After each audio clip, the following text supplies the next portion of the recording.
Coucou les filles, bienvenue dans ce podcast. Je ne sais pas encore comment je vais appeler ça, je vais y réfléchir ensuite. Je suis Audrey de la chaîne Audrey V du compte Instagram du même nom. Vous pouvez m'écrire sur l'adresse mail que je vous note ici. Donc n'hésitez pas, à chaque fois que vous regardez une de mes vidéos, ça me fera vraiment plaisir de voir qu'il y a un petit pouce en l'air supplémentaire et pourquoi pas un petit commentaire. Parce que les commentaires, c'est quand même ce qui nous encourage, nous, quand on produit du contenu. Même si on fait tout ça pour le plaisir, on aime bien voir que les choses ont plu. Et si elles n'ont pas plu, on aime bien voir ce qu'on pourrait améliorer. Donc merci à vous de faire vivre cette chaîne à travers vos pouces, vos commentaires, vos encouragements. Il y en a de plus en plus à chaque fois, sous chaque vidéo. Donc merci les filles. Donc je vous disais, je ne sais pas trop comment nommer ce podcast parce que c'est vraiment un hors-série pour le coup, où là je vais vraiment parler de moi et je ne vais visiblement pas vous présenter de cousettes. Donc je préfère le dire tout de suite, si vous vous attendez à voir défiler des choses que j'ai réalisées, il n'y en aura pas dans ce podcast. Donc c'est pas quelque chose que je vais faire régulièrement parce que justement j'espère pouvoir tout dire dans ce podcast, même si je sais que je ne vais pas dire tout ce que vous attendez. Je ne vous ai pas proposé de me poser des questions pour ensuite y répondre. J'ai sélectionné de mémoire toutes les questions que j'ai déjà pu lire. Je vais donc tenter d'y répondre, ce qui me permet aussi d'évincer les questions auxquelles je ne veux pas répondre. Alors c'est vrai qu'au départ, je ne suis pas très à l'aise avec ce genre de podcast, parce que je me dis, mais qui es-tu pour que les gens s'intéressent à ce que tu vas raconter? Alors comme les questions sont récurrentes, je me suis dit que parmi celles qui me connaissent, ça n'intéressera sans doute pas celles qui débarquent ici par hasard. Donc celles qui me connaissent, elles ont peut-être envie quand même que je leur raconte un peu des choses sur moi. C'est tout à fait légitime, je le comprends complètement, donc c'est pour ça je cède à la pression, qui n'en est pas une, j'exagère. Mais voilà, je vais jouer le jeu avec vous parce que je vous dois bien ça, vous qui me suivez, vous qui m'êtes fidèles. C'est une autre façon de vous remercier aussi. Non pas que vous allez y gagner quelque chose, mais vous allez peut-être mieux me connaître et peut-être mieux m'apprécier ou au contraire mieux me détester. Donc je sais d'avance que c'est un podcast qui ne rencontrera pas un franc succès parce que ce sont des choses qui ne s'adressent à la rigueur qu'aux personnes qui me suivent et qui ont envie de me connaître davantage. Mais tant pis, je sors un peu de la philosophie que je m'étais fixée sur cette chaîne couture qui était de produire des choses qui intéressent le plus grand nombre et qui peuvent durer dans le temps. Donc je vais aborder plein de thématiques en fait. J'ai essayé de regrouper les choses. Il se peut par contre que cette vidéo soit tournée en plusieurs fois, donc il se peut que je me tape des incrustes parce que je n'aurai pas tout dit, mais ça vous avez l'habitude si vous me suivez. Donc j'ai déjà recensé quelques questions, quelque chose que je vais développer, mais je n'ai pas tout forcément en tête au moment où je tourne ce podcast. Et comme je vais avoir du temps entre le moment où je le tourne et le moment où il sort, il n'est vraiment pas impossible que je me tape l'incruste. Voilà. Alors pour éviter de me taper justement une incruste inutile, je vais tout de suite préciser ce que je porte. Donc celles qui me suivent l'ont reconnu, c'est le t-shirt RL que j'avais cousu pour vous parler du livre Coudre le stretch. Bon, je ne vais pas rentrer dans le détail, mais en tout cas voilà, c'est le t-shirt RL issu du livre Coudre le stretch de Marie Poisson. Je vous remets le lien de ce livre aussi. Alors, j'ai chapitré cette vidéo pour que vous puissiez vous balader d'un chapitre, d'une question à l'autre selon la thématique qui vous intéresserait. Cela dit, je vous conseille quand même de tout regarder parce que même quand je mets une question, sachez bien que bavarde comme je suis, j'y aborde forcément d'autres sujets que je n'ai pas pu vous préciser dans le descriptif que je donne. Donc, regardez tout. Peut-être prenez un café, un thé, l'apéro, ça dépend de l'heure à laquelle vous me regardez. Installez-vous confortablement, vous avez le droit de faire pause et surtout c'est vous qui avez choisi le format d'1 heure et quelques en une seule vidéo. Je vous avais proposé de couper la vidéo en 2 parties mais finalement vous avez préféré voir tout en une seule, donc je m'exécute. C'est pas mon genre de vous demander ce que vous préférez parce que j'aime bien faire les choses comme je l'entends moi, mais comme cette vidéo elle est un petit peu particulière et qu'elle s'adresse vraiment à vous qui me suivez, j'avais envie que ça réponde vraiment à vos attentes. Donc exceptionnellement, je vous ai demandé si vous préfériez une vidéo d'1 heure ou 2 parties. Vous avez voté pour une vidéo d'1 heure. Donc, bon visionnage! Je vais d'ailleurs en profiter pour vous ajouter une fois encore, même si je l'ai déjà dit dans d'autres vidéos, là je vais le dire dans l'intimité si je puis dire, parce que j'ai l'impression vraiment de parler à ma communauté couture. Je mets des liens d'affiliation vers Amazon désormais. Donc je vous explique ce que sont les liens d'affiliation. Même si je le détaille dans ma barre de description, vous ne savez pas forcément de quoi il s'agit si vous n'êtes pas allé voir le contenu de la barre de description. Donc un lien d'affiliation, c'est en fait un lien qui, si vous passez par ce lien pour aller acheter un produit que je mets en lien, eh bien me rapportera un petit petit pourcentage de la part d'Amazon. Donc je préfère que les choses soient transparentes, c'est mieux quand même que vous sachiez. Je ne crois pas qu'on ait d'obligation d'ailleurs à préciser ces choses-là, donc non, ça ne regarde que nous en fait. Donc moi sur ma chaîne en tout cas vous le savez. Ensuite, donc si j'ai choisi de mettre ces liens, c'est pas pour faire fortune, évidemment, mais en revanche, ces petits pourcentages mis bout à bout, j'imagine qu'au bout d'un moment, peut-être que sur une année, ça peut être quelque chose de sympa.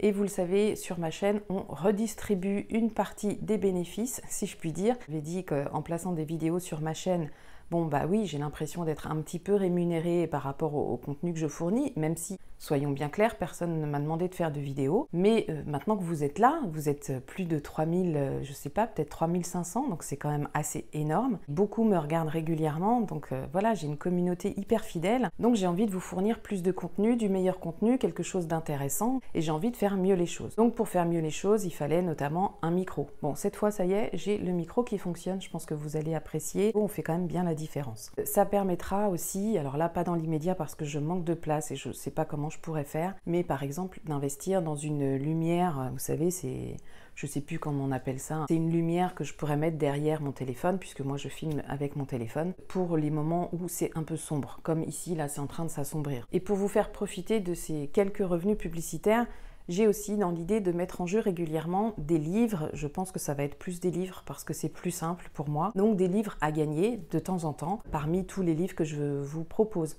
Donc je l'ai déjà fait avec Coudre le Stretch, je l'ai fait avec Fibre Mood. Je le referai plusieurs fois dans l'année parce que c'est ma façon aussi de vous dire merci. Et puis si les choses s'agrandissent, je vous proposerai d'autres choses encore plus jolies, encore plus belles et plus sympas à gagner. Donc je fais les choses progressivement, mais en fait, je ne vous oublie pas. J'ai vraiment à l'esprit tout le temps que c'est vous qui me permettez de faire ça. Parce que si évidemment aujourd'hui nous étions encore 200 sur ma chaîne, je ne fournirais pas autant de contenu et je ne passerais pas autant de temps à essayer de produire du contenu qui vous intéresse. Voilà, ça me paraît évident. Donc le fameux je suis Audrey de la chaîne Audrey V, bah oui, je suis Audrey de la chaîne Audrey V, j'ai 44 ans, je les ai fêtés le 25 juillet.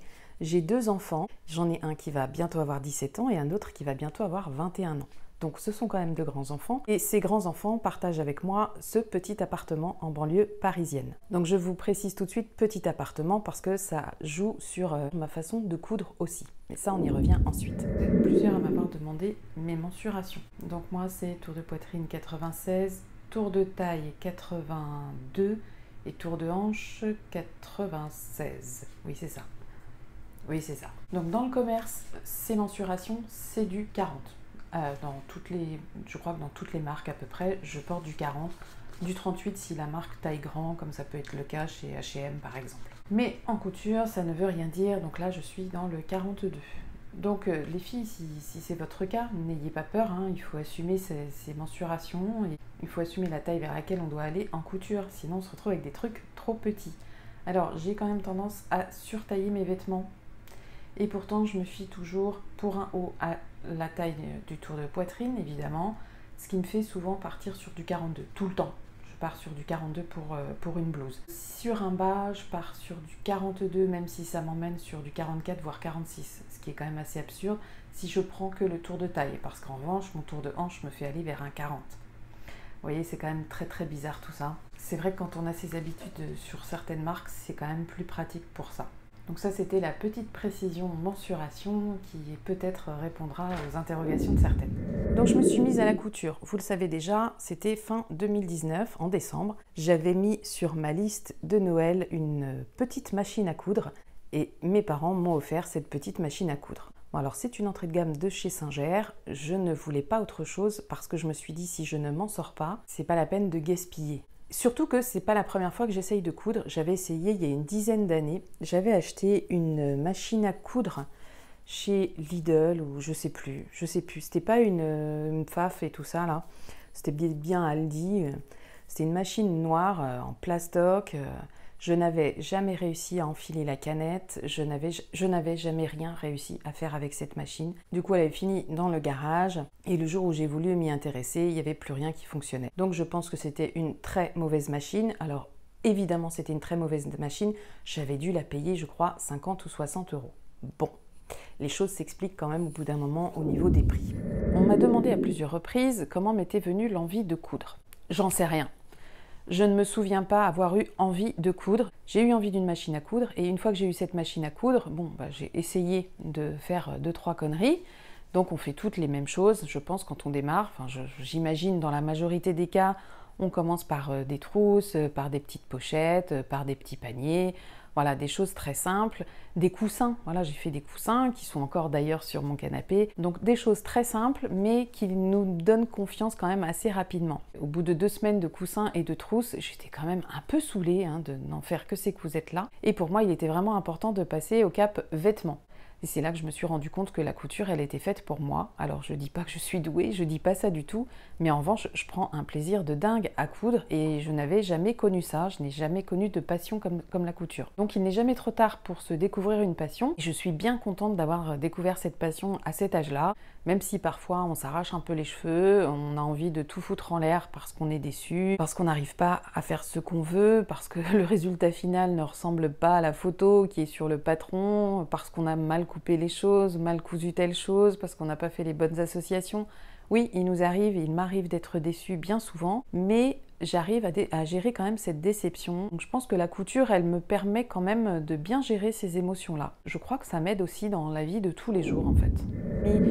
Alors quand on me demande comment j'ai appris à coudre, vous devez bien vous douter que je n'ai pas pris de cours, je n'ai pas fait de formation, sinon mes finitions seraient bien plus propres, je me poserais beaucoup moins de questions, j'imagine. J'ai appris vraiment avec YouTube. Oui, YouTube c'est indispensable, c'est une chance inouïe d'avoir YouTube.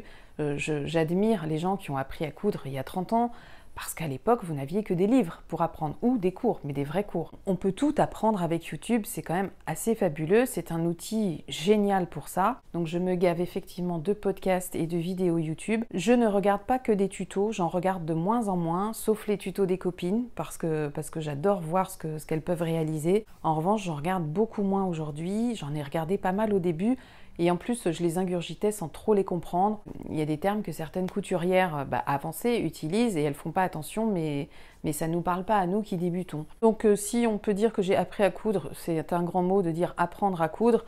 Disons que je me débrouille à ma façon, et cette façon-là, elle me va bien pour l'instant. Donc c'est vraiment apprendre soi, avec ses erreurs, avec ses réussites, apprendre selon ce qu'on a envie de faire. Je pense que si j'avais envie de porter des pièces plus, je vais dire excentriques, mais c'est pas le mot ne me vient pas à l'esprit au moment où je vous parle, mais des pièces avec plus de volants, plus de plis, des choses comme ça, je pense que j'aurais appris encore plus vite à coudre et que je ferais des choses bien plus jolies aujourd'hui.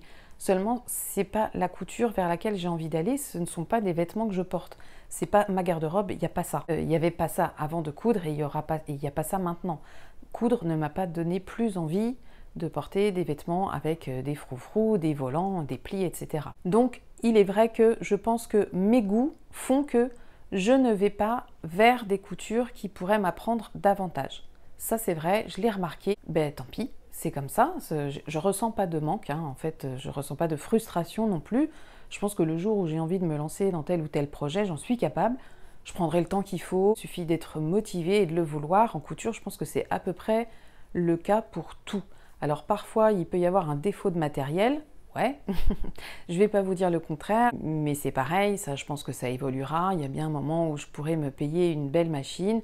C'est vrai que les machines électroniques me font un petit peu rêver, avec de jolis points de finition, avec le fil qui s'enfile tout seul, qui se coupe, l'aiguille qui reste, vous programmez, qui reste plantée quand vous soulevez. Enfin bref, il y a plein de choses qui me font envie sur ces machines, mais qui ne me paraissent pourtant pas indispensables pour coudre. C'est vraiment une question de confort. Donc le jour où je pourrai améliorer mon confort en couture, croyez-moi bien, je ne m'en priverai pas, évidemment. Pour ce qui est de mon parcours professionnel, donc c'est une chose sur laquelle là par contre je ne vais pas trop m'étaler, parce que je pense qu'il n'y a pas grand chose à en dire et c'est pas forcément très intéressant. Je suis en train de faire le montage de cette vidéo et je m'aperçois qu'à la question parcours professionnel, en fait je vous dis absolument rien, ça doit être hyper frustrant pour vous. Donc je vais quand même vous dire simplement. Mes rêves d'étudiante, c'était notamment de devenir soit avocate, soit journaliste, soit publicitaire. Avocate, j'ai abandonné très vite l'idée parce que études longues et tout ça, je me rendais pas bien compte, mais bon, pas fait pour moi. Bon, pour ce qui est de la publicité, ça c'était des écoles très chères, donc quand même plutôt inaccessibles. Et pour ce qui est du journalisme, ça j'ai toujours adoré écrire, j'ai toujours gardé le fil avec ça. Je n'ai pas fait d'études en fonction de ça. J'ai repris mes études plutôt tard, donc j'ai eu mon bac à 18 ans, mais j'ai repris mes études tard, vers 34-35 ans. Donc j'ai fait 3 années d'études à cet âge-là, ce qui prouve bien que tout est possible. Ce qu'on ne fait pas quand on est jeune, on peut quand même le faire à un moment donné si on en a envie. Et sinon, je peux vous dire juste que j'ai passé de très nombreuses années dans une entreprise de transport. Je ne vais pas en faire la pub, mais il n'y en a pas 50. Ce n'est plus mon cas aujourd'hui, je n'y suis plus. Je dirais que je suis plutôt dans une phase de reconversion. Et une phase de reconversion, ça vous fait vous interroger sur plein de choses. Et je vous avoue que ma découverte de YouTube, ma rencontre avec vous toutes, a un petit peu chamboulé mes ambitions de reconversion. Donc je réfléchis encore aux choses. Donc je ne sais pas où YouTube peut me mener, où les réseaux sociaux peuvent me mener dans cette idée que j'ai de me reconvertir, mais sachez que c'est quelque chose qui me plairait vraiment. Ça a vraiment chamboulé ma vie. Je vais conclure en disant qu'il n'est jamais trop tard pour réaliser ce qui nous fait envie. Et ça, les filles, c'est un truc à retenir. Et je ne parle pas forcément de changement de voie professionnelle ou de changement de vie absolument, mais la moindre petite chose qui vous fait envie et qui vous paraît réalisable avec un petit effort, alors là, je ne parle même pas de couture, mais on pourrait à la rigueur parler de couture, eh bien ça vaut le coup de tenter, ça vaut le coup de mettre toutes vos forces pour ça, parce que peut-être que plus tard, il sera beaucoup plus difficile de réaliser ça. Donc faites les choses au moment où vous en avez envie, c'est vraiment hyper important, c'est quelque chose que je développe moi depuis quelques années, notamment depuis mon célibat, et je vous avoue que ça change vraiment ma vie au quotidien. Voilà, c'était quand même un message hyper positif que je vous laisse là. Je réponds peut-être pas à tout, mais vous avez quand même quelques éléments de réponse. J'espère avoir un petit peu tari votre curiosité. Vous devez vous dire, mais elle a du temps pour faire toutes ces vidéos, c'est pas possible. Oui, j'ai du temps, bien sûr. Et oui, forcément, si je produis autant de contenu, c'est que j'ai du temps pour les tourner. Alors, j'ai du temps, mais à certains moments. Et il faut que, à ces moments où j'ai du temps, je sois aussi toute seule. Donc, ce qui n'est pas évident, là, ça fait combiner plusieurs données. Donc, il m'arrive très souvent, quand j'ai du temps et que je suis toute seule, d'enchaîner plusieurs podcasts. Alors, vous ne le remarquez pas, vous, parce que je prends le temps de m'habiller différemment, parfois de me coiffer différemment, de me maquiller différemment. Je joue vraiment le jeu pour que vous n'ayez pas cette impression de « bah attends, elle a tout fait le même jour ». Bon, et je crois que ça marche parce que même moi, quand je me regarde et que je fais mes montages, je ne m'en aperçois pas, je ne sais plus quand j'ai tourné quoi. On m'a demandé pourquoi je m'étais lancée sur YouTube, pourquoi j'avais commencé à produire du contenu. La première raison, c'est que j'avais vraiment envie de partager cette passion pour la couture. C'est difficile de partager cette passion avec des gens qui ne cousent pas. Par les tissus, par les machines, par les patrons, par les plis, par les fronces. Tout ça n'a pas de sens pour des gens qui ne sont pas du tout imprégnés de cette passion couture, ce qui est le cas de la plupart de mon entourage. Et je trouve que cette frustration, elle était quand même plutôt grandissante. Alors c'est la même frustration qui m'avait poussée à poster mes premières cousettes sur Instagram et à les partager avec personne au début et puis finalement avec beaucoup de monde aujourd'hui. Mais finalement, Instagram, c'est quand même le réseau social de l'image. Hein. C'est vraiment... C'est furtif, c'est une image qui passe, vous la likez, vous passez à autre chose. Je pense que les gens lisent très rarement l'explication qui va avec une image, si toutefois il y en a une. Et moi, j'avais envie de raconter des choses sur mes cousettes. Donc, passer par le mode vidéo, c'était finalement le plus simple. C'était le plus simple. Pas forcément dans la réalisation, mais en tout cas le plus efficace. Voilà, c'était le plus efficace. Et puis la curiosité. Je me suis dit, si tout le monde le fait, c'est que ça doit être faisable pour moi aussi. Bon, bah voilà, j'ai passé le cap et j'en suis plutôt contente. Alors, vous vous demandez aussi comment je prépare mes vidéos, comment se fait-il que tu aies autant d'idées, que tu arrives à les mettre en place, etc. Alors, préparer des podcasts, c'est quand même pas rien. Donc, les choses, elles se font en plusieurs étapes. Donc là, pour mes podcasts, j'ai un petit carnet. C'est un carnet équivalent à celui de mon journal de couture, qui est beaucoup moins rempli. Sur ce carnet de podcast, je note absolument toutes les idées qui me passent par la tête. Qu'elles soient réalisables ou non, peu importe, je noircis des pages d'idées. Je ne cherche pas forcément à faire des phrases, hein, je vais mettre des mots-clés, des choses comme ça, pour ne pas oublier. Si une de mes idées me paraît utile, intéressante et qu'il me semble qu'elle peut être développée, dans ce cas-là, je vais écrire un peu plus sur le contenu. Je vais écrire les grandes lignes d'un contenu que je pourrais vous proposer.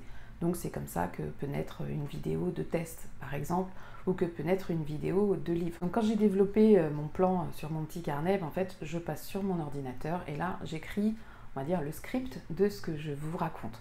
Je l'ai un peu fait pour cette vidéo. Tout ce que je vous dis là, c'est des choses que j'ai notées au fur et à mesure qu'elles me venaient et j'ai pris le temps de les développer un petit peu à l'écrit, là pas sur mon ordi mais plus sur papier quand j'en avais le temps, pour justement ne pas oublier de vous dire tout ça au moment où j'allais poster cette vidéo.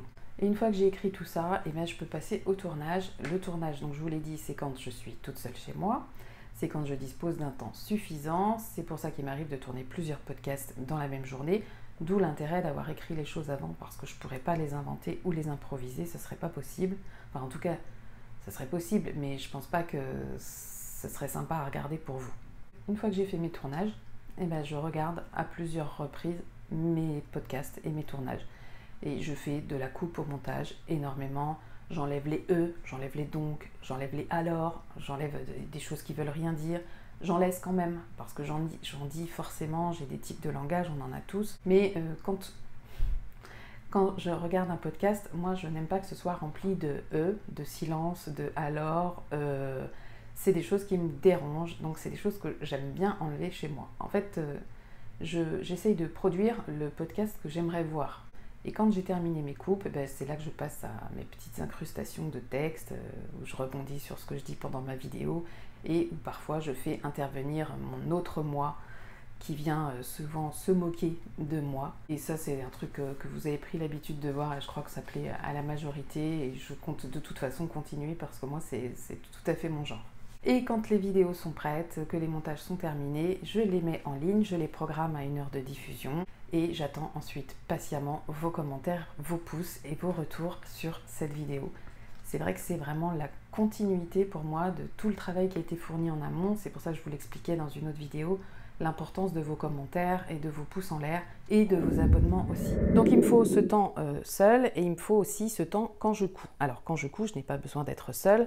En revanche, quand je couds, il me faut de l'espace. Nous sommes dans un petit appartement de 50 mètres carrés. Mon coin couture, c'est la table sur laquelle nous mangeons. Donc, coudre le matin, quand j'ai possibilité de coudre le matin, tout déblayer pour le midi, ça déjà je fais pas. Coudre l'après-midi, tout déblayer pour le soir, ça peut m'arriver. Mais ce que je préfère en général, c'est vraiment pouvoir laisser ma machine toute la journée sur la table. Quand je peux faire ça, c'est vrai que là, je vais coudre plusieurs heures, ce qui fait que je vais coudre plusieurs vêtements dans la même journée. Et ça conditionne beaucoup mon approche de la couture. C'est-à-dire que je ne vais pas sortir ma machine pour coudre 1 heure ou 2, non, c'est trop contraignant. En revanche, quand je sors ma machine, je sais que je vais aller au bout du vêtement. J'aime vraiment avoir terminé ce que j'ai commencé une fois que je range. Cette philosophie couture se retrouve aussi là, c'est-à-dire que je vais rarement vers des projets compliqués. C'est par rapport à ce temps dont je dispose, d'une part, parce qu'un projet compliqué, ça s'étale souvent sur plusieurs jours de couture, et c'est quelque chose que je ne peux pas me permettre. Donc mon organisation couture, pour ce fameux temps de couture, cet espace couture, elle est un peu particulière, mais voilà, c'est ma façon à moi de m'adapter. Donc il va y avoir un soir, donc c'est souvent après le repas, où je vais imprimer des patrons, par exemple. J'imprime les patrons PDF, bon, ça une fois que je l'ai fait, je vous dirais, c'est ce qui me prend le plus de temps, parce que comme j'ai une imprimante qui date un peu, il faut que je pousse les feuilles, à chaque fois qu'elle doit prendre une feuille, il faut que je la pousse. Donc je ne peux pas faire autre chose pendant que j'imprime mes patrons, je dois donner à manger à mon imprimante tout le long. Donc une fois que j'ai imprimé mes patrons, la plupart du temps, le même soir, je vais découper le bas du patron et le côté droit pour pouvoir les assembler ensuite. Donc je ne les assemble pas le même soir. Admettons, le lendemain soir, je vais assembler mes patrons et découper ce qui m'intéresse en taille. Il peut m'arriver aussi de décalquer selon les patrons, je vous l'ai déjà dit, j'utilise de la bâche. Et une fois que j'ai décalqué mes patrons, je les range dans leurs enveloppes justement. Et un autre soir dans la semaine, je vais découper mes tissus. Donc je choisis mon tissu, c'est sans doute ce qui me prend le plus de temps de réflexion parce que tout le temps que j'imprime mes PDF, je suis déjà en train de penser à mais ça tu vas le faire dans quel tissu. Donc ça me prend quand même pas mal de temps. Une fois que j'ai découpé mes tissus, j'ai des patrons d'avance. Là je suis vraiment prête pour avoir que du temps de couture, le moment où je peux sortir ma machine. Et vient donc ce moment où je peux sortir ma machine et là je vais enchaîner mes coutures. Donc vous comprenez que quand on enchaîne des coutures comme ça, on n'a pas envie de se lancer dans des coutures compliquées. Mais encore une fois, je reste tout à fait fidèle à ce qui m'attire dans les vêtements. Je ne suis pas une madame froufrou, une madame pli.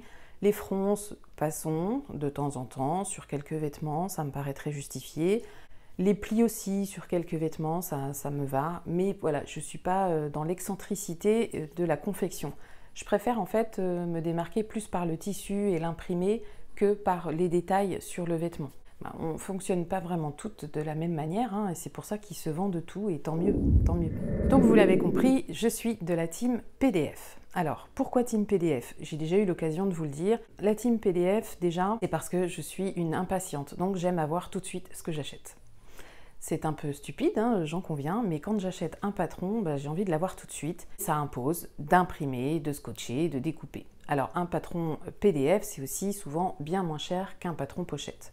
Cela dit, quand j'ai un coup de cœur sur un vêtement et que le vêtement n'est pas disponible autrement qu'en patron pochette, je vais bien réfléchir à mon achat et je vais l'acheter quand même. C'est ce que j'ai fait pour plusieurs patrons de Maison Fauve. Je crois que c'était notamment le pantalon loulou et le manteau raie. Ce sont des patrons que j'ai achetés en patron pochette. Pour le manteau raie, j'étais quand même bien contente d'avoir la pochette et de n'avoir qu'à découper mes pièces, parce qu'à l'impression, ça aurait quand même fait beaucoup de pièces. Un manteau, c'est quand même, ça représente quand même quelques dizaines de feuilles. Et donc cet écart de prix me permet aussi de vous dire que j'ai un budget couture qui est quand même plutôt limité. Et ce budget couture, je l'ai déjà bien entamé avec les box Jolie Lab. D'ailleurs, je vais peut-être les arrêter parce qu'à ce budget couture sont venus se greffer aujourd'hui l'achat de magazines et peut-être un peu aussi l'achat de livres. Parce que c'est vrai que j'aime ce moment où je vous présente ces livres. Et pour construire ces podcasts de livres, il me faut des livres, et il me faut des livres qui m'intéressent et qui vous intéressent aussi. Alors, j'en ai des livres encore, hein, vous n'avez pas tout vu, mais j'ai à chaque fois besoin, je dirais, d'avoir peut-être 1 ou 2 livres d'avance. Donc, vous voyez, mon budget couture, il est quand même déjà bien entamé. Et là, je n'ai pas acheté de tissu, je n'ai pas encore acheté de matériel. Donc, du tissu, j'en achète aussi. Alors, j'en achète pas tous les mois. J'essaye quand même de me calmer juste parce que je manque du budget, hein. C'est juste une question de budget, c'est pas une question de manque d'envie. Mais pour les tissus, je m'oriente plutôt vers des tissus pas chers. Il y a prochainement une vidéo bon plan numéro 2 qui va sortir pour vous présenter les sites de tissus pas chers sur lesquels je suis susceptible d'acheter mes tissus. J'ai quand même bien évolué aussi dans mes achats de tissus. Au tout début que je cousais, je voyais un coupon de 3 mètres, je prenais un coupon de 3 mètres. Je me disais, mais tu vas pouvoir faire 2 ou 3 hauts, ou un pantalon et un haut. Voilà, je fonctionnais comme ça. C'était à mes débuts. Et en fait, la plupart de ces coupons que j'ai achetés à mes débuts, je ne les ai encore pas cousus parce que j'ai acheté des matières qui ne sont absolument pas faites pour les débutantes. Je pense notamment à la microfibre. Je vous avais parlé de mon ensemble kimono et plus le pantalon Oya que j'avais cousu dans une microfibre. Bon, c'est clairement des tissus, une fois que je les ai reçus, je me suis aperçue que je m'étais plantée. Sauf que quand j'ai passé ma commande, j'ai peut-être commandé 4 coupons de 3 mètres de microfibre parce que les prix étaient super bas. Donc ces tissus, je les trouve toujours jolis, mais je ne les ai pas encore cousus. Donc ça va venir maintenant, je suis quand même plus à l'aise. Mais c'est vrai que c'est des matières finalement qui ne sont pas tout à fait faites pour moi, puisque je l'ai déjà dit, je transpire quand même assez facilement et c'est pas du synthétique. C'est absolument pas fait pour être à l'aise quand on transpire facilement comme moi. Donc dans mon budget couture, il y a aussi le matériel couture. Quand on coud, on consomme des aiguilles, on consomme du fil, on consomme du tissu. C'est des petits achats couture qui ne sont pas forcément prévus. La couture, c'est quand même une activité, un loisir qui coûte cher, hein, faut pas se mentir. Si vous faites le total de tout le matériel que vous avez acheté pour débuter, c'est vrai que la couture, ça coûte cher. Et là, j'ai même pas compté la machine à coudre. Hein. J'essaye quand même, à chaque fois que j'achète des choses, de les trouver à des prix abordables. Donc je n'achète plus ou très rarement en coupon de 3 mètres, parce que c'est pas utile. Parce que je me suis aperçue quand je fais ça, je me retrouve avec le mètre 50 que j'ai pas utilisé. J'ai pas forcément envie de me coudre un autre vêtement dans le même tissu. Donc ça fait des choses qui sont stockées dans mes placards. Les petites étagères, j'ai l'impression de faire la météo là, les petites étagères que vous voyez là sont remplies de fournitures. Donc j'ai du biais, j'ai des élastiques, j'ai mes pieds de machine à coudre, j'ai des rubans, j'ai mes aiguilles, voilà. Ça ne me sert qu'à ça, il n'y a que de la couture. Et dans ma chambre, j'ai les fameuses étagères Kallax de chez Ikea. Et dans ces étagères, je dois en avoir, je crois que c'est 16. Sur les 16, il y a peut-être une dizaine uniquement pour du tissu que je n'ai pas encore cousu. Donc c'est un coin qui est souvent en bordel et je dirais qu'il est aussi souvent rangé qu'en bordel. Quand j'ai une idée en tête et que je cherche un tissu, je vais tout sortir et puis je vais ranger, je vais faire des rouleaux pour ranger, je vais remettre ça comme ça. Je pense que ça vous parle un peu, vous devez le faire, je ne dois pas être la seule à faire ce genre de choses. Donc oui, il m'arrive parfois d'avoir des pulsions pour ranger. Alors je vais trier par couleur ou par matière ou par métrage. Et puis 15 jours après, c'est tout défait parce que j'ai cherché un tissu et que j'ai mal rangé. On recommence parce que évidemment, entre-temps, il y a de nouveaux tissus qui arrivent. Est-ce que j'achète encore des vêtements du commerce? Non. Je n'achète plus du tout de vêtements du commerce, sauf, mais alors vraiment, ça a été exceptionnel il y a quelques mois, je crois que c'était au mois de mai, j'ai acheté pour 20 € de t-shirts chez Kiabi et pour 20 € de t-shirts, je crois que j'en avais, je sais pas, 6, dont celui que je porte là. Donc ça me dépanne bien. À ce prix-là, je me dis que ça vaut vraiment pas le coup, compte tenu du prix du jersey de coton qu'il me faudrait pour coudre un t-shirt comme celui-ci, du temps que j'y passerais. 3 € le t-shirt. Bon, il faut quand même continuer de réfléchir au coût de nos cousettes. Donc là, on est d'accord qu'à 3 €, évidemment, ça vaut pas le coup de faire autrement. C'est à peu près les seules choses que j'achète encore dans le commerce. Je pense que cet hiver, je m'achèterai quand même encore des jeans.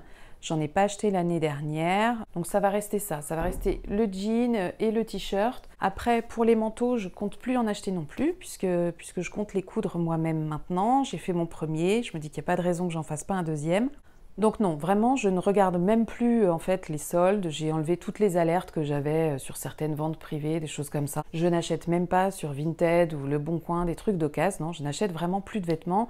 Mes placards sont déjà quand même bien remplis entre les tissus qui attendent d'être cousus et les tissus qui ont été transformés en cousettes. Ça déborde de partout. D'ailleurs, c'est parce que je n'achète rien dans le commerce aujourd'hui que je peux me permettre d'acheter un coupon ou deux de tissu. C'est un peu comme ça que je vois les choses. Donc je ne dépense pas moins parce que je n'achète pas de vêtements dans le commerce. Je dirais que je dépense autant, mais je me fais bien plus plaisir. J'ai beaucoup plus de plaisir à acheter un morceau de tissu qu'à acheter un vêtement déjà cousu. C'est devenu dingue de dire ça, ça peut paraître fou à certaines personnes qui ne cousent pas. Je pense que vous me comprenez quand je dis ça, mais quand vous dites ça à des gens qui aiment faire les boutiques, ils comprennent pas. Donc là, ça fait vraiment des mois que je n'ai pas mis les pieds dans une boutique, que ce soit à regarder les soldes, à chercher autre chose, non. Alors à part les chaussures, ça reste mon péché mignon, j'adore les chaussures, mais bon, ça je suis quand même pas prête à faire mes chaussures, ni prêt de faire mes chaussures. Donc ça, je continuerai effectivement à les acheter dans le commerce. Donc ça me permet d'aborder la question ou le sujet de la couture raisonnée. Donc la couture raisonnée, vous en avez sans doute entendu parler si vous êtes sur Instagram notamment. La couture raisonnée, c'est réfléchi avant d'acheter du tissu et des patrons. Alors oui, dans l'absolu, c'est tout à fait juste de faire ça. Je vais vous expliquer moi par rapport à ça, vous l'avez compris, j'ai un petit budget couture. Donc si je veux coudre de façon raisonnée, déjà je devrais acheter des tissus bio ou éco-trucs, fait en France, voilà. Donc ces tissus-là, vous avez déjà dit 3 trucs, là, bio, éco machin et fait en France. Là, vous avez dans une gamme de prix déjà bien au-dessus. Si j'achète mes tissus à des prix plus élevés, donc je dirais on est entre 15 et 25 € le mètre, il est évident que je ne vais pas pouvoir coudre aussi souvent. Et comme quand j'ai envie de coudre, je n'ai pas envie d'être limitée parce qu'il va me manquer du tissu, j'ai pas envie d'attendre le mois prochain parce que là, ce mois-ci, je n'aurai pas eu les moyens d'acheter le tissu qu'il me faut pour telle blouse. Du coup, ça colle pas du tout avec ma façon de coudre. Donc, j'adapte évidemment mes dépenses en tissu à mon budget. J'espère que nous faisons tout ça. Donc, vu de l'extérieur, enfin d'ailleurs, c'est pas juste vu de l'extérieur, c'est en réalité, évidemment, je surconsomme. Oui, je surconsomme clairement. Je n'ai pas besoin de tous les livres que j'ai, ni de tous les magazines. Je n'ai pas besoin de tous les patrons que j'ai. Je n'ai pas besoin de tous les tissus que j'ai. Donc, je surconsomme, mais d'un autre côté, je pense que je participe aussi, comme vous sans doute, à faire vivre pas mal de gens autour de l'univers de la couture. À commencer par les créateurs, les créatrices dont nous achetons les patrons. Si je me raisonnais autant qu'il nous est parfois demandé de nous raisonner, et si nous le faisions toutes, il est clair que les marques de patrons feraient faillite. Donc quand certaines marques appellent à ne pas surconsommer, moi je suis d'accord, j'entends ce message, je le comprends, mais je n'aime pas cette façon que les gens ont aujourd'hui de nous faire la leçon sur comment nous devons consommer.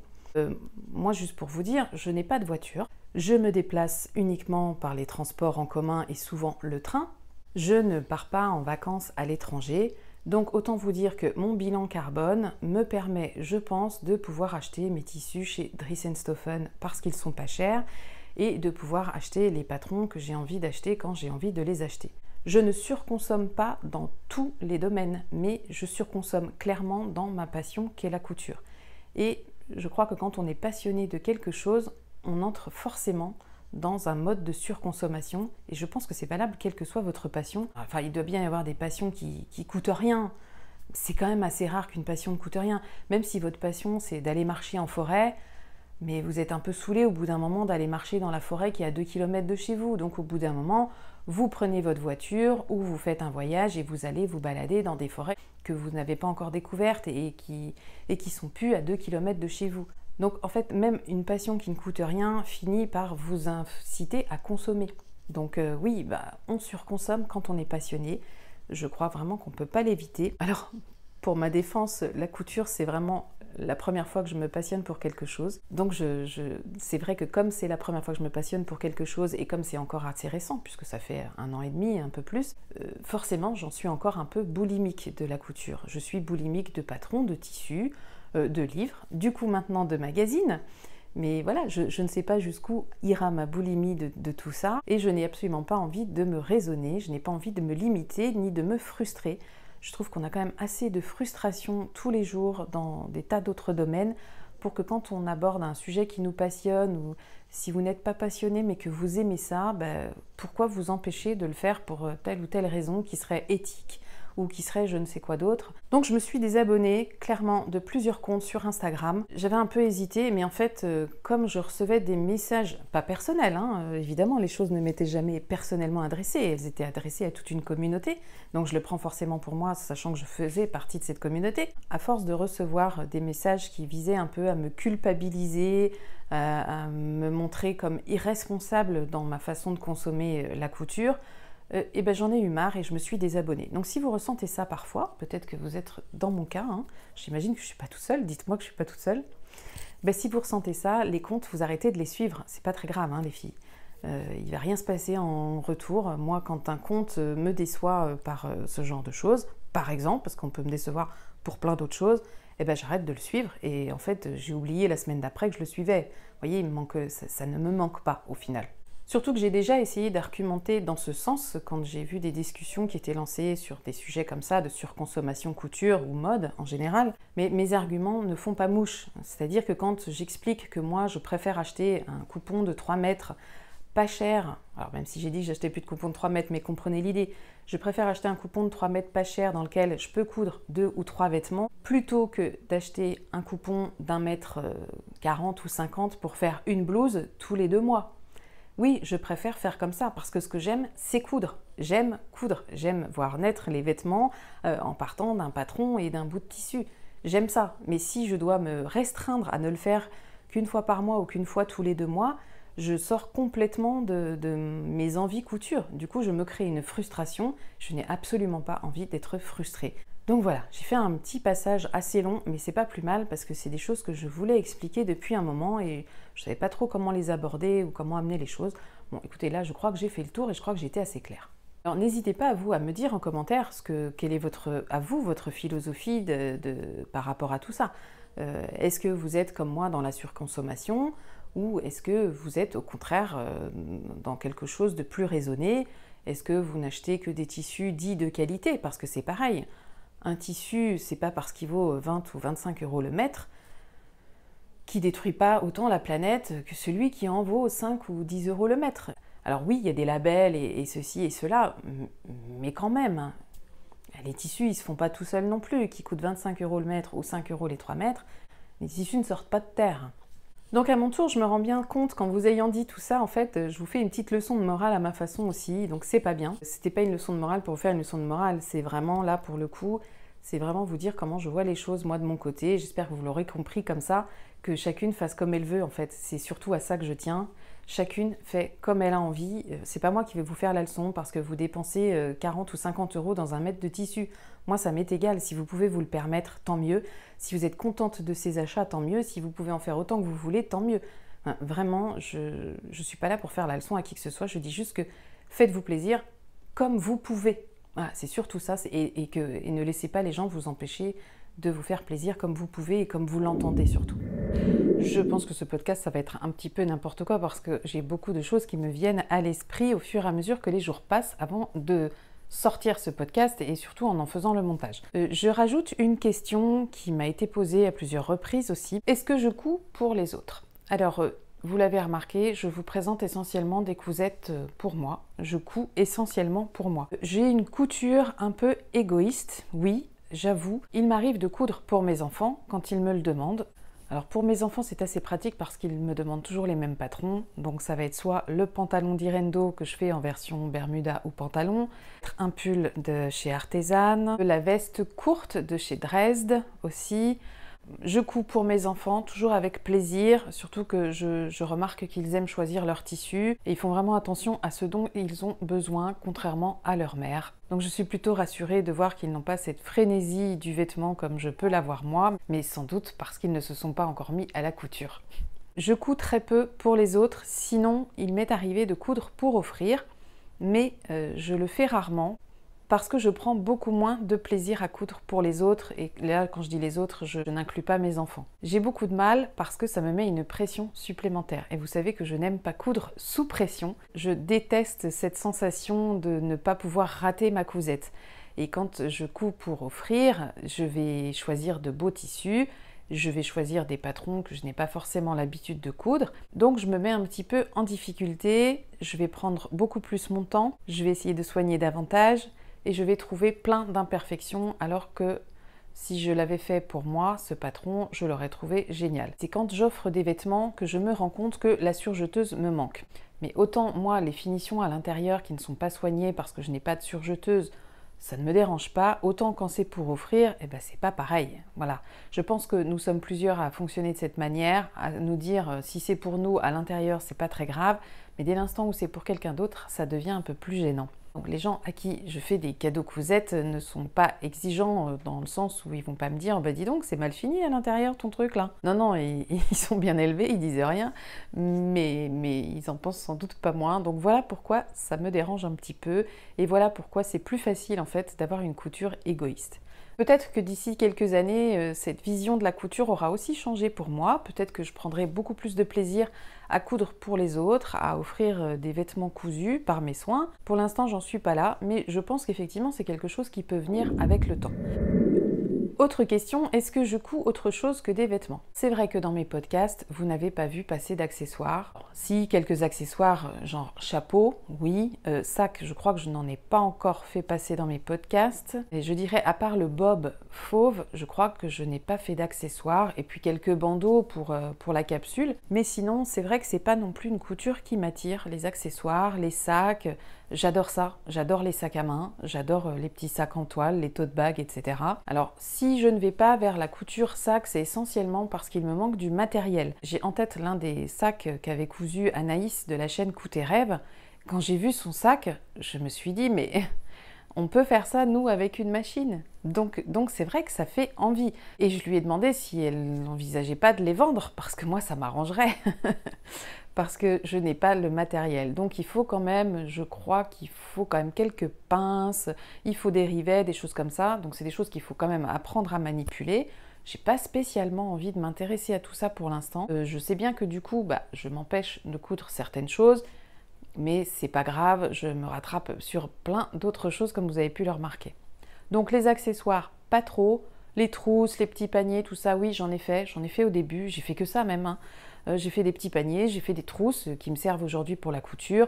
Elles sont affreuses, mais c'est pas grave, elles me dépannent très bien, j'y range plein de choses. Les petits paniers, c'est pareil, ils me dépannent, j'y range des choses. Mais il y a des accessoires qui me font envie, je pense notamment à cette petite pochette là qui permet de ranger ses aiguilles, ça tournait pas mal sur les réseaux sociaux dernièrement. Alors j'adorerais avoir ce genre d'accessoire, cet outil-là qui me paraît génial en couture, mais je ne me vois absolument pas prendre du temps pour coudre ça. Du coup, comme je le fais pas, c'est un truc que je n'ai pas. Et pourtant, je trouverais ça vraiment hyper pratique. Voilà, c'est un exemple de choses que je pourrais coudre, que je devrais coudre parce qu'elles me seraient utiles, bien plus utiles sans doute que certaines de mes cousettes que je ne porte pas ou peu, mais je n'ai pas encore franchi ce cap-là non plus. Alors, est-ce qu'on m'a déjà demandé d'être testeuse? Oui, on me l'a demandé 3 fois, je ne vais pas citer les marques, et j'ai dit 3 fois non. Alors, ça ne m'intéresse pas de tester des patrons, pour plusieurs raisons. La première, c'est que je n'ai pas le temps de coudre un modèle qui ne me fait pas forcément envie. J'ai à chaque fois refusé sans savoir de quel modèle il s'agissait. Deuxième raison, c'est que ça me mettrait beaucoup trop de pression. On retourne dans la pression coudre pour quelqu'un et je pense que ce serait bien pire encore. Donc non, il est hors de question que je m'impose ce genre de stress pour la couture. Et puis la troisième raison, c'est que moi, c'est vraiment pas une expérience qui m'attire plus que ça d'être testeuse. Je laisse ça aux autres, il y a plein de gens que ça intéresse, il y a plein de gens qui s'éclatent avec ça. C'est très bien, moi je vous laisse ma place, ça ne me branche pas du tout. Pour ce qui est de l'organisation pratique, je vous avais dit que j'avais acheté un petit carnet de couture, un cahier en fait, parce que là aussi pour moi c'est le genre d'achat que je ne fais pas. Je ne vais pas aller acheter un bullet journal ou un journal de couture sur lequel c'est écrit journal de couture. Ça c'est le genre de détail qui moi m'est égal, mais je comprends que ça intéresse certaines personnes. Donc moi je prends un cahier, mais qui est pas moche, parce que j'ai un cahier que j'ai trouvé chez Emma, ça doit coûter 2 € les 5 cahiers, donc ça me va très bien, et en plus ils sont mignons. Et surtout que je ne les remplis pas à chaque fois. Donc ça, j'ai dit qu'il faut que je progresse vraiment là-dessus. Oui, et en fait, tout est lié. Si je ne remplis pas ça à chaque fois, c'est parce que quand je couds sur une journée, eh bien oui, j'ai un peu la flemme, entre-temps, entre chaque patron, d'aller écrire ce que j'ai modifié et tout ça et tout ça. Donc évidemment, là, vous reconnaissez la team qui va vite. Je ne sais pas si vous en faites partie. Je sais que plusieurs qui me suivent en font partie. Bon, bah, on ne peut que s'améliorer sur certains points. Donc c'est bien, on a une marge de progression. Moi, la marge de progression, elle est gigantesque. Donc ça me va, j'ai pas fini de coudre et j'ai pas fini d'apprendre ni de mieux m'organiser. Les choses vont se faire avec le temps, j'espère. Comment je choisis mes patrons ou les patrons qui me font envie? Écoutez, en général, je pense que là, on fonctionne un peu toutes pareil. On a nos marques préférées et je pense que nos marques préférées sont liées à nos débuts en couture. Je ne sais pas ce que vous en pensez, vous me direz peut-être en commentaire, mais moi j'ai commencé, je cherchais des tutos vidéo, donc c'était vraiment important pour moi d'avoir des supports vidéo quand j'ai commencé, d'où mon idée de vous présenter le bon plan numéro 1 avec les marques qui ne présentaient que des tutos vidéo pour coudre leurs vêtements en pas à pas. Et du coup, les premiers vêtements que j'ai cousus, c'est notamment avec Maison Fauve. Les premiers jolis vêtements, c'était la blouse violette. Ça a été le pantalon loulou. Je ne sais pas si on est toutes pareilles. Je pense qu'on a vraiment cet attachement de cœur avec les marques qui nous ont finalement fait progresser et rentrer petit à petit dans la couture, qui nous ont fait passer du niveau de grande débutante à débutante avancée, puis après intermédiaire, on va dire. Donc oui, je suis quand même plutôt fidèle aux marques que j'aime beaucoup pour choisir mes patrons. Alors sur Maison Fauve, sa dernière collection, elle est sortie uniquement en pochette. Il y a beaucoup de patrons qui me font envie sur le site Maison Fauve. Ils vont se retrouver sans aucun doute sur ma liste de Noël. Mais je n'ai pas le budget d'acheter un patron pochette, de mettre peut-être une vingtaine d'euros avec les frais de port pour un vêtement qui finalement n'est pas encore cousu. Donc il va falloir transformer ce vêtement, il va falloir acheter du tissu, il va falloir passer du temps pour le coudre. Donc c'est vrai que je vais plutôt vers du PDF, c'est vraiment une question de budget, et puis aussi le côté pratique, comme je vous l'ai dit, pour avoir tout de suite. Sur quoi je veux m'améliorer dans les mois qui viennent? Je ne me mets pas d'objectifs trop loin parce que j'aime bien pouvoir les atteindre. Donc clairement, améliorer mon sens de l'organisation. Pourtant, je suis quelqu'un d'assez organisé. Mais pour la couture, c'est vrai qu'il y a des étapes que je saute. Notamment celle de remplir un journal de couture, de noter sur mon patron les modifications que j'ai faites, etc. C'est vraiment une question d'habitude. Je pense que quand on prend l'habitude de le faire, on le fait. Et bon, j'essaye vraiment de le faire à chaque fois maintenant. Je veux aussi améliorer ma consommation de patrons. Alors je me suis aperçue quand même, avec tous les patrons PDF que j'ai déjà, avec les magazines que j'ai achetés récemment, avec tous les livres que j'ai une quantité dingue de patrons, c'est même un peu indécent, sachant qu'il y en a plein que je n'ai encore pas cousu, que j'ai eu envie à un moment donné de faire, et puis l'envie m'est passée. Donc je vais quand même essayer de me raisonner sur l'achat de patrons et n'aller que vers l'indispensable, donc des choses que je n'ai absolument pas. Je pense notamment peut-être, éventuellement, à un manteau, peut-être. Mais c'est pareil, c'est des choses que je vais mettre sur ma liste de Noël. Donc les 6 prochains mois de l'année, plutôt 5 maintenant, plutôt 4 même, puisqu'on est au mois d'août, je vais vraiment me raisonner, je vais essayer de plus acheter de patrons. Ça me paraît bien. J'ai fait une petite entorse déjà, mais c'était plus pour dire merci. Je ne sais pas si vous avez vu l'info passer, mais il existe une extension combi pour la robe Athéna. Donc vous pouvez transformer votre robe Athéna en combinaison, ce que je trouve assez génial. Et cette extension, elle est à 5 €. Il y a même un code qui permet de l'avoir à 3,50 €, je ne sais plus quel est le code. Moi je l'ai pris à 5 €, mais c'était plus pour remercier la petite Frambise, parce que je trouve qu'elle a fait un travail génial avec Cindy, du dressing de Cindy, pour nous proposer ce patron gratuit, avec le tuto vidéo. Enfin, il y avait vraiment un gros boulot dessus, et c'est quand même suffisamment rare pour qu'on puisse la remercier. Donc là, pour le coup, je vous encourage, si vous le pouvez, à faire la même chose. Je pense que ça pourra que la soutenir, parce que c'est vraiment une petite créatrice. parenthèse fermée, je pense que c'est le dernier et seul patron que je vais acheter. Je ne sais pas dans quoi je m'engage en disant ça. Bon, de toute façon, je m'engage à rien, je signe rien. Si je casse ce contrat, ce pacte, c'est pas grave, ça ne regardera que moi. Pour le tissu, je m'engage à rien. Je ne vais pas m'engager à ne pas acheter de tissu. Je pense que c'est un truc que je ne peux pas tenir. Donc je ne m'engage pas là-dessus. À la rigueur, si je n'ai rien acheté d'ici la fin de l'année, je ne pourrai que m'en féliciter. Et pour ce qui est de la couture, j'aimerais vraiment aller sur des projets un peu plus aboutis, notamment sur des chemisiers. Donc retourner sur des chemisiers, parce que j'en ai déjà fait, mais ça fait un moment. C'est vrai que les chemises, les boutonnières, c'est un truc ça m'agace tellement de perdre du temps avec ça. Donc oui, je vais retourner là-dessus et je vais essayer de me refaire un pantalon zippé, alors peut-être un loulou ou alors aller piocher dans ceux que j'ai déjà. Je pense notamment au wide leg pants qui me fait bien envie. Donc vraiment, aller piocher dans ce que j'ai pour trouver de la couture un peu plus aboutie, ce serait pas mal. Je voudrais aussi vous parler de mon approche de la couture dans le sens du partage. Donc là, vous le savez, moi j'aime vraiment ce sens du partage qu'il y a dans cette communauté couture. Donc le partage de bons plans, de bonnes adresses, le partage de tutos, le partage d'astuces couture, des choses comme ça, et le partage de chaînes et de comptes. Donc si vous suivez ma chaîne, vous l'avez remarqué, j'aime partager avec vous des gens qui ont fait des contenus qui m'ont intéressé. En tout cas, je trouve que le partage est vraiment essentiel en couture. Si on reste chacune chez nous et qu'on ne partage rien avec les autres, peut-être que finalement, cette passion de la couture, on ne la vit pas à fond, tant qu'on n'a pas en tout cas commencé à assumer ses cousettes, à les prendre en photo ou à les porter par exemple. C'est vrai qu'une fois qu'on porte ses cousettes et qu'on les prend en photo pour les mettre sur Instagram, j'ai l'impression qu'on franchit un cap encore dans le partage et dans le fait d'assumer ses propres cousettes. J'aime vraiment vous faire découvrir des choses, même si ça ne marche pas toujours parce que vous connaissez aussi beaucoup de choses, mais je l'ai déjà dit, on ne connaît pas forcément toutes les mêmes choses, donc on a des choses à s'apprendre et ça c'est tant mieux. Et puis pour ce qui est des chaînes couture, moi je suis toujours aux anges de voir que de nouvelles personnes se lancent dans des chaînes couture. J'ai découvert plusieurs comptes il n'y a pas longtemps et c'est des comptes qui décollent pas et je comprends pas que ces comptes décollent pas. Il y a des gens qui font des choses très esthétiques, notamment en termes de qualité vidéo, ce qui n'est pas mon cas. Il y a des personnes qui font des très belles cousettes, ce qui n'est pas toujours mon cas. Donc moi dès que je découvre ces gens-là, je n'ai qu'une envie, c'est de vous les faire découvrir pour qu'on les aide à décoller aussi parce que je trouve qu'elles le méritent. Bon après vous n'avez pas forcément les mêmes goûts que moi en termes de chaînes, mais là c'est pareil, c'est comme pour les patrons et pour les tissus. Nos goûts sont différents, c'est aussi pour ça que c'est chouette qu'il y ait autant de chaînes couture, parce qu'on n'est pas toutes attirées vers les mêmes choses.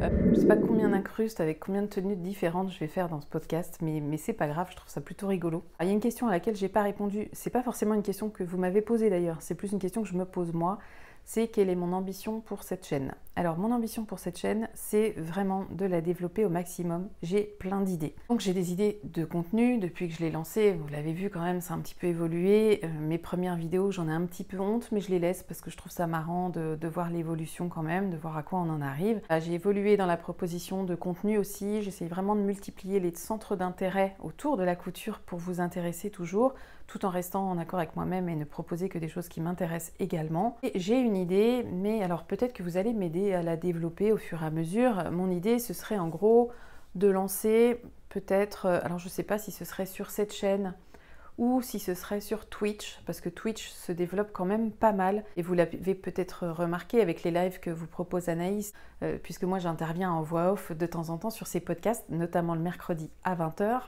pour celles qui ne le sauraient pas. Et de voir comment les choses peuvent être faites sur Twitch, je me dis que ça peut aussi être une solution.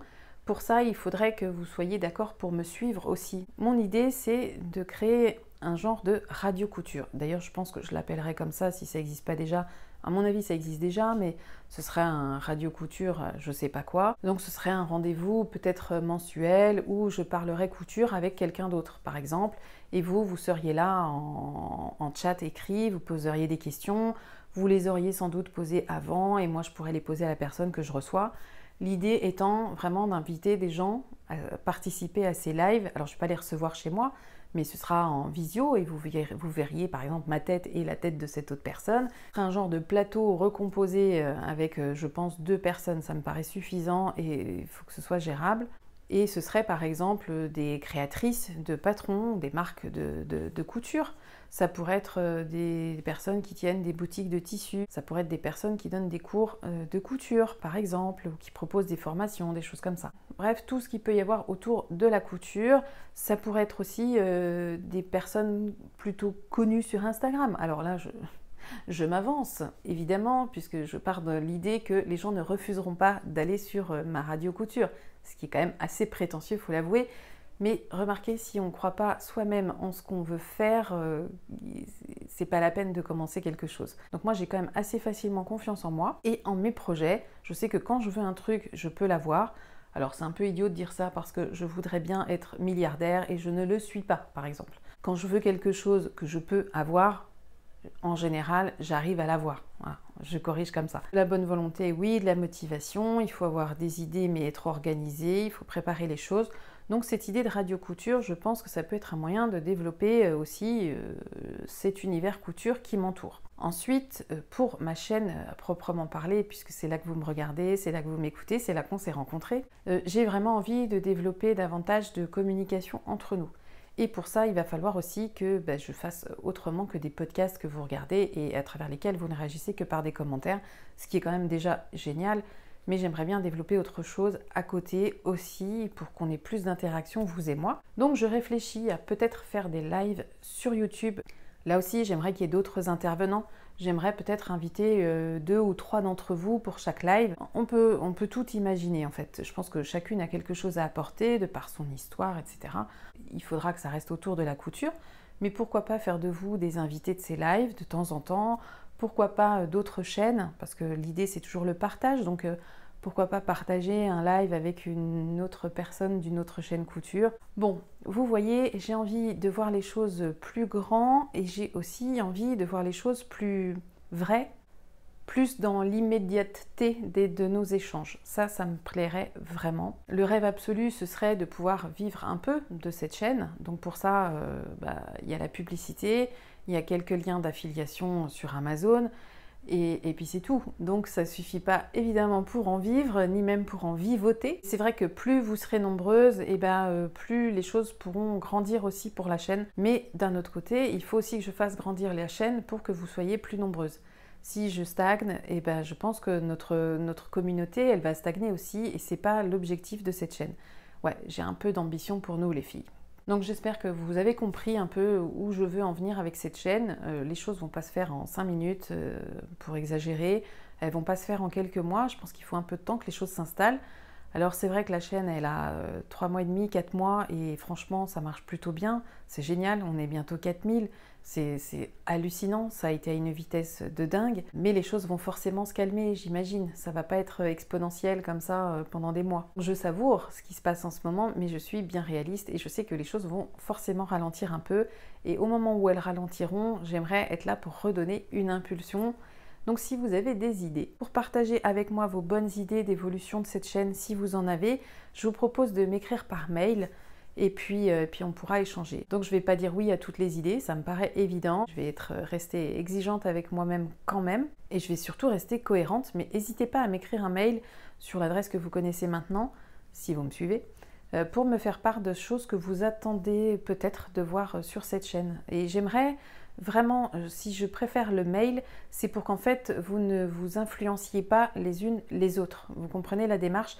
Alors que ça ne vous empêche surtout pas de me laisser un commentaire. Si vous me laissez un mail, vous mettez quand même un commentaire sous la vidéo. Mais le côté mail, c'est vraiment, oui, ne pas vous influencer les unes les autres pour qu'il n'y en ait pas une qui reprenne l'idée de l'autre et surtout pour voir à quel point vos idées reviennent en masse. Vous voyez ce que je veux dire? Donc je compte sur vous les filles, pour celles que ça motive, de participer peut-être aussi à l'évolution de cette chaîne. Voilà, ça me fera plaisir d'avoir vos retours, vos commentaires. Bon, je m'arrête là pour cette parenthèse, je pense que j'ai d'autres choses à dire. Mais mes incrustes sont de plus en plus longues, c'est lamentable.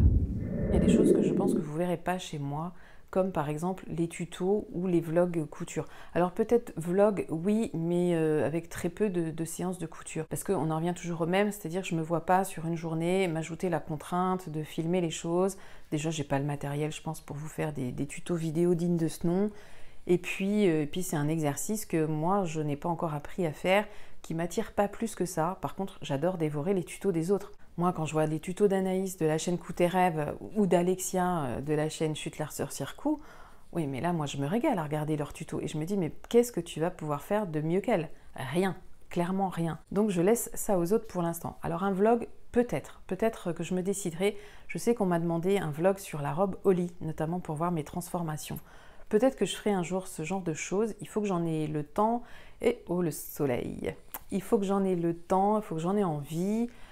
Voilà, tout ça, c'est des choses qui ne sont pas à faire dans l'urgence. Je vais essayer de me décaler un peu parce que je ne vois plus mon écran. Voilà. Donc les filles, j'en ai terminé. J'espère que ça vous a intéressé. J'ai beaucoup parlé, je le sens parce que j'ai un peu mal à la gorge. J'ai beaucoup parlé, mais comme d'habitude, j'ai eu l'impression de ne vous dire que des choses qui comptaient pour moi, en tout cas qui étaient importantes pour moi de vous préciser. Si ça a été trop long, j'en suis désolée. J'imagine que vous n'êtes pas resté jusqu'au bout, donc vous dire ça ne sert sans doute à rien parce que vous n'êtes déjà plus là. Si vous êtes resté jusqu'au bout, merci les filles, ça veut dire que je vous ai quand même un peu captivé dans tout ce blabla. J'ai hâte de lire vos commentaires, vos retours sur cette vidéo un petit peu particulière pour moi, que je vais avoir un peu de trac à mettre en ligne, j'en suis sûre, je me connais. Je vais un peu angoisser, mais ça passera une fois que la vidéo sera en ligne et que j'aurai eu les premiers retours. Je pense que tout ira bien, mais je pense, un peu cogiter sur cette vidéo et sur tout ce que je vous y dis. Je vous souhaite une très belle semaine les filles. Je vous dis à très bientôt sur cette chaîne et sur Instagram et partout où c'est possible en ce qui nous concerne pour la couture. Je vous embrasse. À très bientôt. Bye.